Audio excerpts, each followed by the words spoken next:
the root of the coordinate equation express the following symmetric functions in terms of alpha plus beta and alpha beta।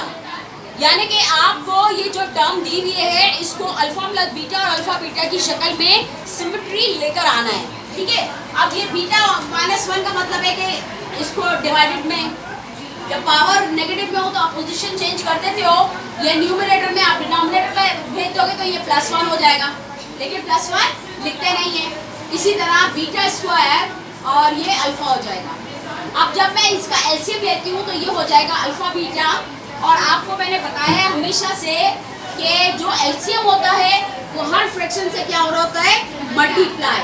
तो वो क्यों मैंने बोला था आपको, मैं ऐसा भी करवा रही होती हूँ 3/4, तो हम बोलते हैं कि भाई 4 से दोनों फ्रैक्शन मल्टीप्लाई होगा, 2 × 2 × 4 तो 2 इधर आ गया, 4 कैंसिल, 3 इधर आ गया तो 5/4 हो गया। ये तो सिंपल है, लेकिन इसीलिए मैंने कहा था कि ये तरीकेकार अगर आप याद रखोगे कि जो एलसीएम होता है वो हर फ्रैक्शन से क्या होता है, मल्टीप्लाई। तो फिर आप जो है क्या करते हो कि जब बड़े बड़े आपको ब्रैकेट्स आएंगे फ्रैक्शन में करने को तो आपको आसानी होगी कि इन टर्म्स में आप याद रखिए कि अल्फा बीटा एलसीएम निकला तो वो हर फ्रैक्शन से मल्टीप्लाई होगा। अब आप देखिए बीटा बीटा यहाँ से कैंसिल हो जाता है, बीटा बीटा कैंसिल हो जाता है, अल्फा अल्फा अल्फा क्यूब बन गया, यहाँ अल्फा अल्फा कैंसिल हो गया, बीटा बीटा बीटा क्यूब हो गया, ठीक है। अब इसको मैं क्या करती हूँ, आप अल्फा क्यूब, अच्छा ये तो अल्फा बीटा की फॉर्मेट में है, ठीक है ना, ये तो अल्फा बीटा है, लेकिन ये alpha cube plus beta cube की फॉर्मेट नहीं समझ आ रही हमें, किस फॉर्मेट में लाना है, अल्फा प्लस बीटा के इन टर्म्स में लाना है।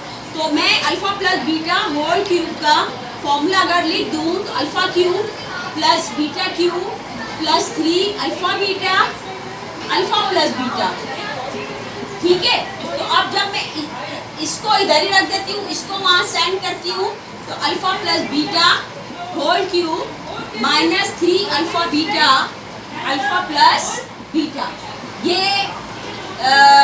किसकी शक्ल बन रही, किसका बन गया, alpha cube plus beta cube का, alpha cube plus beta cube का in terms of alpha plus beta और अल्फा बीटा में आ गया। अब मैं इसको इसकी जगह ये वाली equation alpha cube plus beta cube की जगह मैं ये वाली इक्वेशन प्लेस करूंगी, alpha plus beta whole cube -3 alpha beta alpha plus beta upon alpha beta.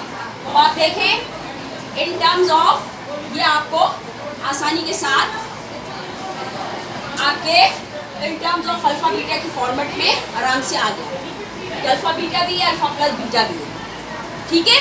तो ये आपको ये वाली इक्वेशन इन टर्म्स में आ गई। इसी तरह यहाँ पर भी देखिए आपका 4th वाला पार्ट, इन दोनों में अगर मैं अल्फा बीटा कॉमन ले लूँ तो फिर क्या बचेगा, यहाँ पे अल्फा स्क्वायर, यहाँ क्या बचेगा बीटा स्क्वायर। इसको भी मुझे इन टर्म्स ऑफ अल्फा बीटा में करना है, क्योंकि मुझे alpha square plus beta square नहीं चाहिए बल्कि अल्फा प्लस बीटा की शक्ल चाहिए।